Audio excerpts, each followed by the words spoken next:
about a new Nintendo system, we knew the prevailing thought would be this. Yes, the game will probably still be right for all of us, but could it also be a perfect fit just for you? This has been a video that I always wanted to talk about, and I also talk about this to myself. And no, I'm not crazy.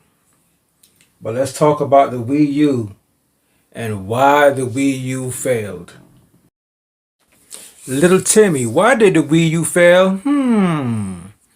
I don't know why it failed. Oh, I think I know why it failed.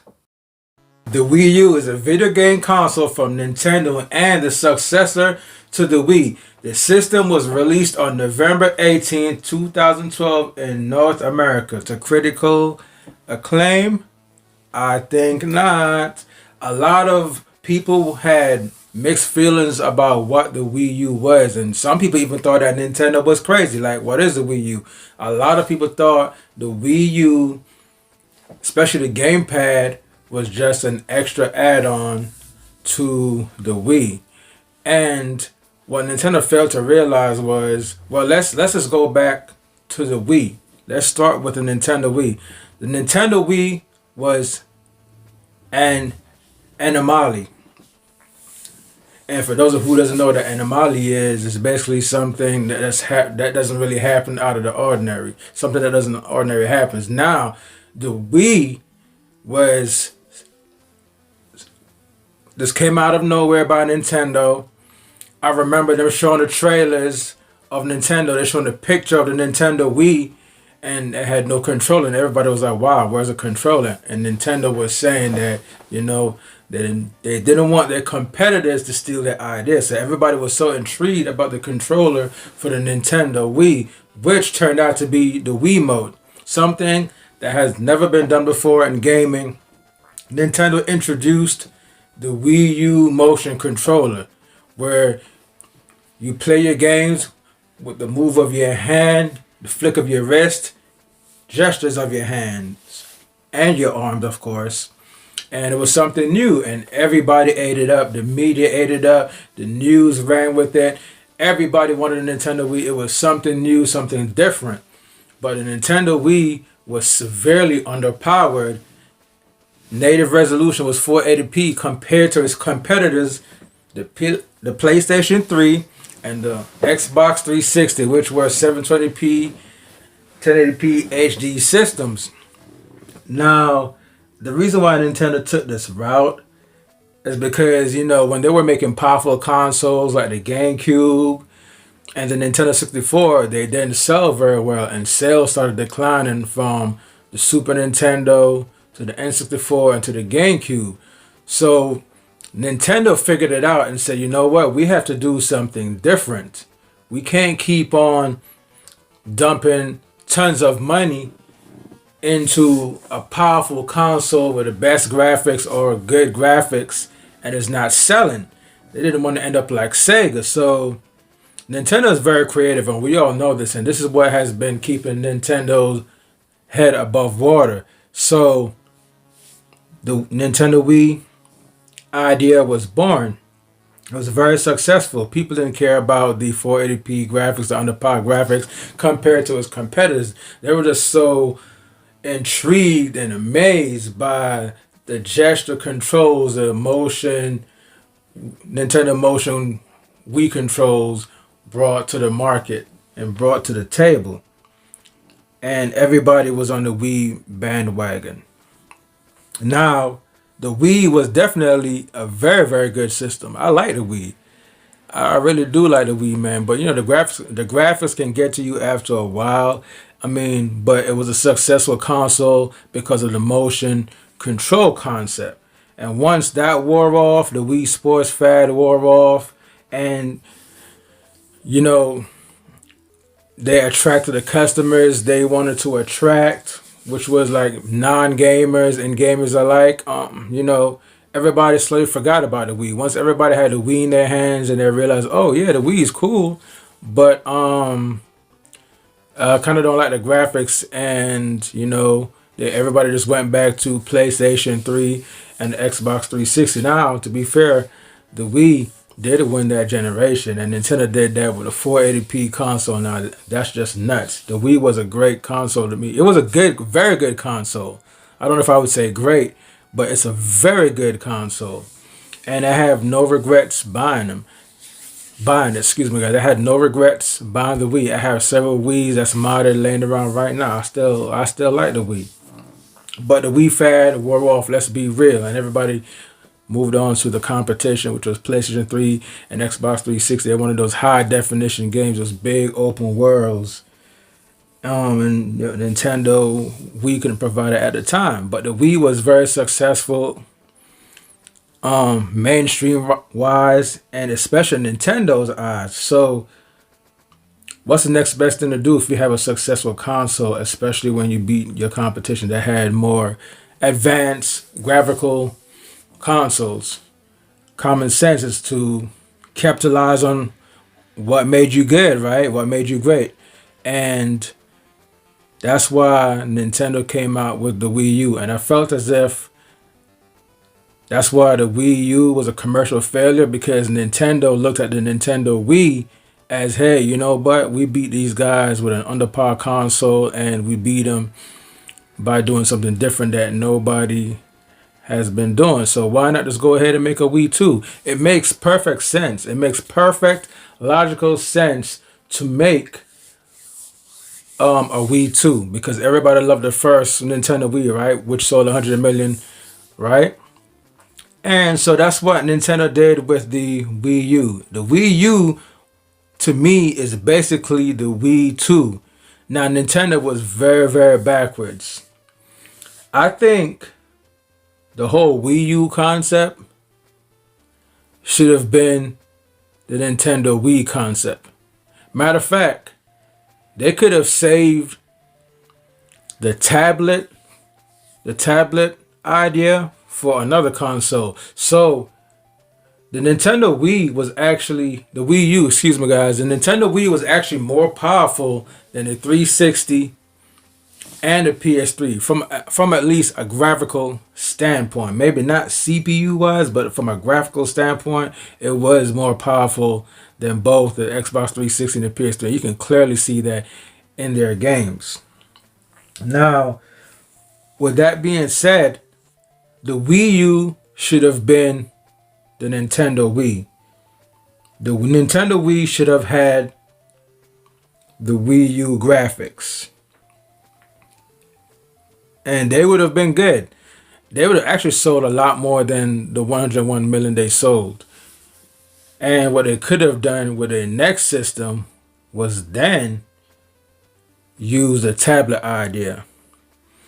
But let's fast forward to the Nintendo Wii U. So Nintendo wanted to capitalize off of what they did with the Nintendo Wii U, and the Wii U was born. I'm getting the names confused, guys. Sorry about it. Wii U. You say that fast enough so many times, it's like a tongue twister. You mess up.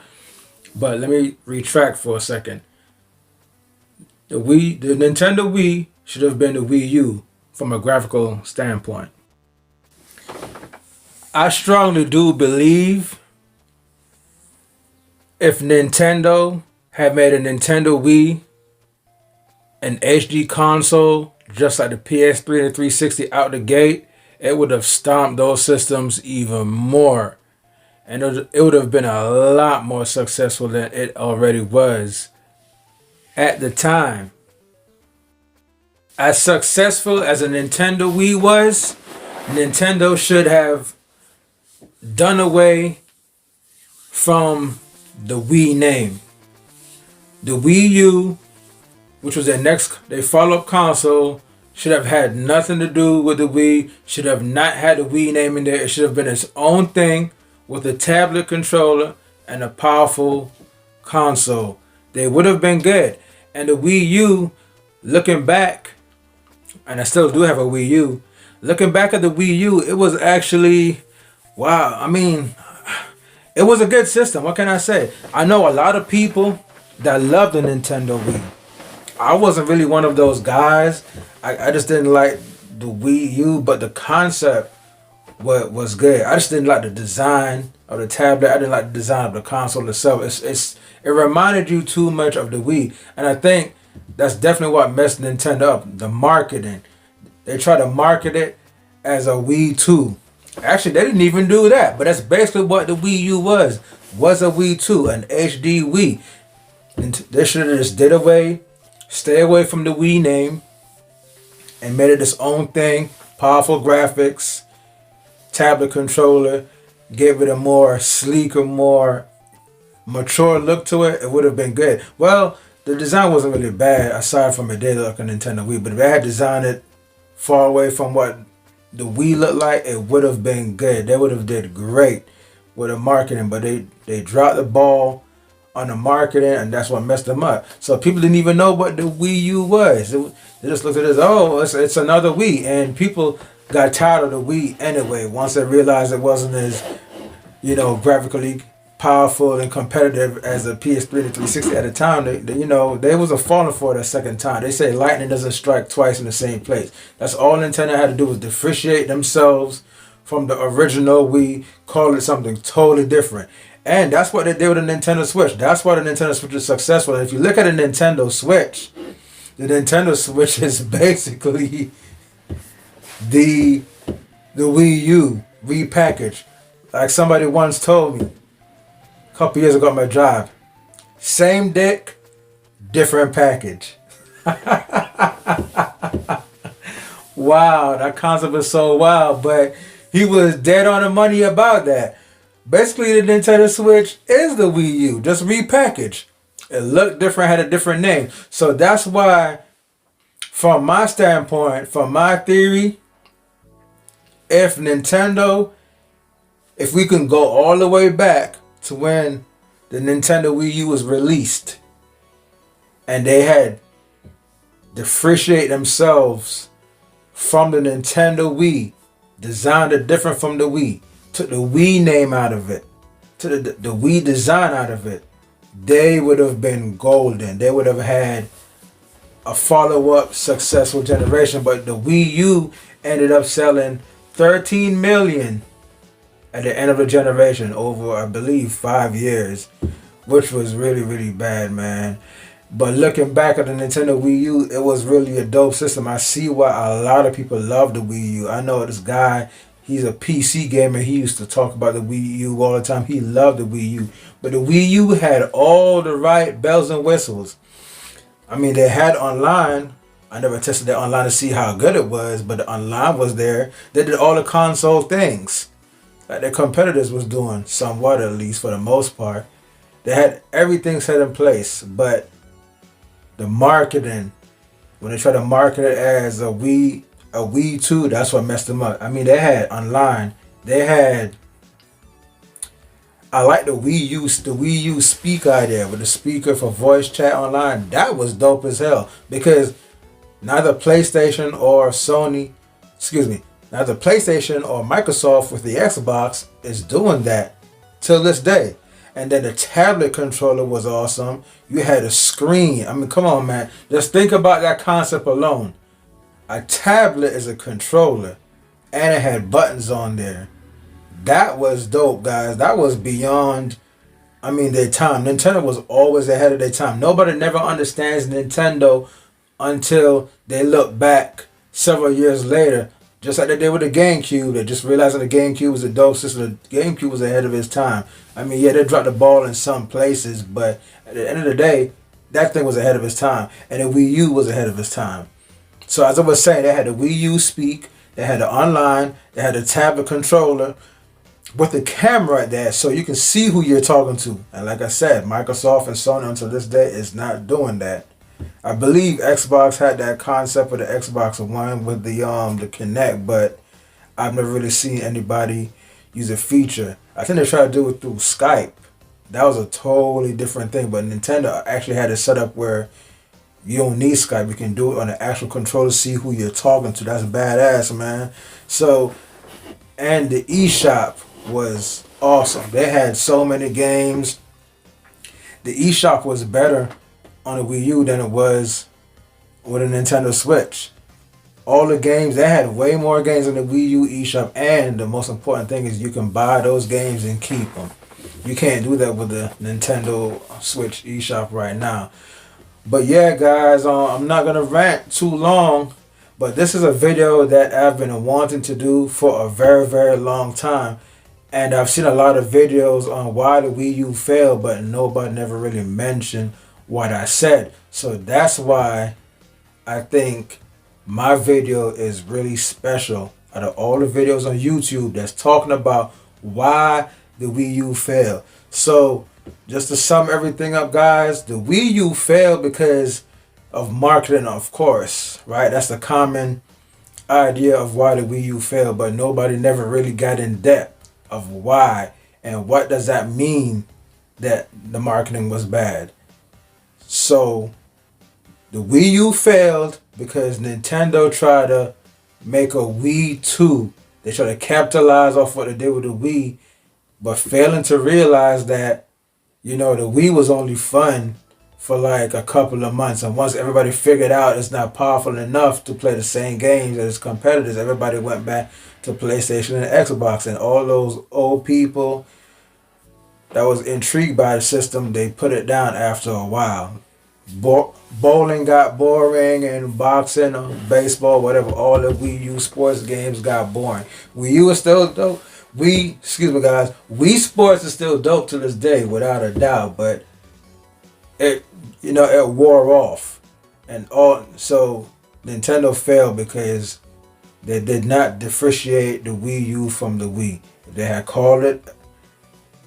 they had marketed it as a different console, different name, different design from the Wii, that thing would have done great. But beneath the surface, the Wii U was a dope console. It had all the cool stuff, like what the competitors was doing, and they also were doing stuff the competitors wasn't doing. And let's not forget, you can switch from the TV to the tablet. If somebody wanted to watch the TV, you can switch from playing the game on the TV to the tablet while the TV's on. That was dope. The two screen idea was dope. And that is why the Nintendo Switch was born.